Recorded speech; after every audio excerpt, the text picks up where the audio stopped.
नमस्कार, प्रणाम, जय सद्गुरुदेव। आज श्री कृष्ण जन्माष्टमी के शुभ अवसर पर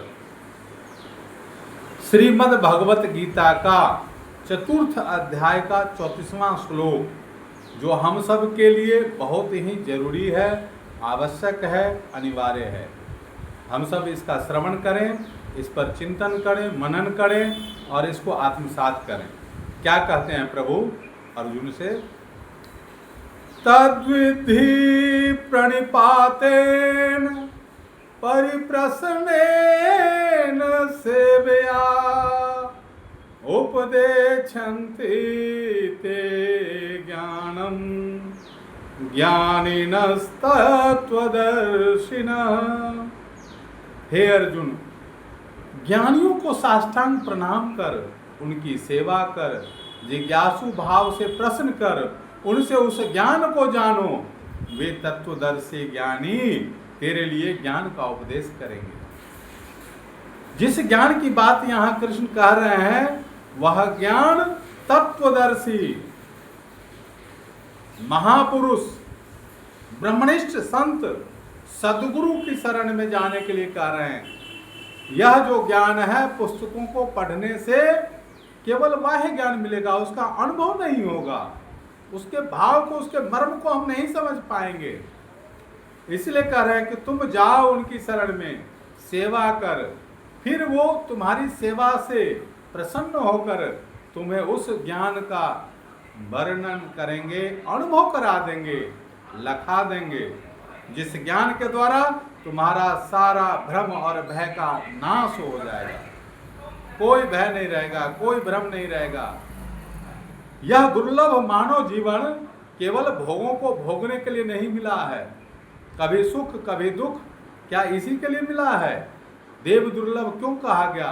तो परम सुख को, परमानंद को, उसका अनुभव हो जाए, हमें आत्म तत्व को, परमात्म तत्व को जीते जी मुक्त होने के लिए मिला है। और संसार के सुख को ही अगर तुम सुख समझते हो तो सुख कैसा है? स्वरवेद की वाणी अब यहाँ क्या कहती है? सदगुरु क्या कहते हैं? सीक बुंद सम जगत सुख कसा समुंदर जान। सीक बुंद सम जगत सुख कसा समुंदर जान। परमानंद को किमि कहूँ सत्य वचन नहीं ज्ञान। अरे उस परम सुख का कोई शब्द से क्या वर्णन कर सकता है? और संसार का जो पूरा भी सुख है, तीनों लोकों का सुख क्या है? एक बूंद के समान है। ओस की बूंद पड़ती है ना घास पे, ऐसा उसी बूंद में सब उलझाए हुए हैं, लपटाए हुए हैं, फंसे हुए हैं। और परमानंद का अकथ अलौकिक सुख है, अनुभव गम्य है, अनुभव करना है। और यह संसार, यहाँ सब कुछ नश्वर है, नष्ट होने वाला है। यहाँ प्रकृति जो है पल पल क्षण क्षण बदलाव हो रहा है, इसमें हम भी बदलते रहे हैं, बदल रहे, हमारी अवस्थाएं बदल रही है। प्रभु क्या कहते हैं? स्वरवेद की ये वाणी बिल्कुल अद्भुत है, जीवन में उतार लीजिए। कहते हैं कि दुखमय यह संसार है, सुख खोजत अज्ञान। सुख सागर तेरे पास है, सद्गुरु शरण पिछान। वो तत्वदर्शी महापुरुष तुम्हारे भीतर ही जो परमानंद का अलौकिक सुख है उसको तुम्हें लखा देंगे, उसका अनुभव करा देंगे। इसलिए संत सद्गुरु, इनका जो है हम दिलो जान से, हृदय से इनके प्रति, इनकी बातों पर, इनके एक एक वचन क्या है? मंत्र हैं, अमोघ है मंत्र। बिल्कुल इन पर चल करके, इनकी वाणियों का श्रवण कर, उनके आदेश में चल करके हम जीते जी उस परम आनंद को प्राप्त कर लेंगे, उस अवस्था को प्राप्त कर लेंगे, हंस शरीर को प्राप्त कर लेंगे, आप्त अवस्था को प्राप्त कर लेंगे, जहां कोई भ्रम, कोई भय, कोई शंका, कोई हताशा, कोई निराशा कुछ भी नहीं है।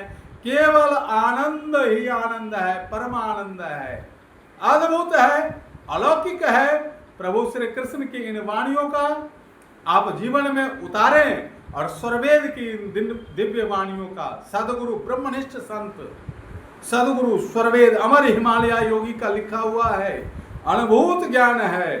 प्रभु कहे कि निज अनुभव वर्णन करूं, दिया ज्ञान प्रभु सोई, तेरा है तुझ में रहे करत समर्पण सोई। परमपिता परमात्मा जो है सभी ज्ञानियों का योनि है, सर्वाधार है, वो उसी ज्ञान की चर्चा यहाँ की गई है।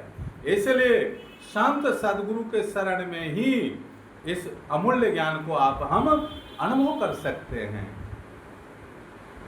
जय सदगुरुदेव, जय सदगुरुदेव। आज के लिए इतना ही। आप इस चैनल के साथ जब भी जुड़े तो जुड़ जाएं, चैनल को लाइक करें, सब्सक्राइब करें। नो अबाउट अननोन, ऐसे ही जो भी अनुभव प्रभु की दिव्य वाणियाँ, हमारा अपना कुछ नहीं है, सब हम जो भी अच्छी हमें लगती है बातें वो मैं बताने का प्रयास करता हूँ और उस पर चलने का प्रयास कर रहा हूँ। प्रयास करना, try and fail but don't fail to try. कोशिश करने वालों की कभी हार नहीं होती, ट्राई करते रहें। भौतिक जगत हो या आध्यात्मिक जगत हो, प्रयास, अपने प्रयास ही सफलता को लाएगा, प्रयास से ही सफलता प्राप्त होगी। प्रबल पुरुषार्थ के द्वारा हम उस परम तत्व को प्राप्त कर सकते हैं, उसका अनुभव कर सकते हैं। जय सद्गुरुदेव, जय सद्गुरुदेव।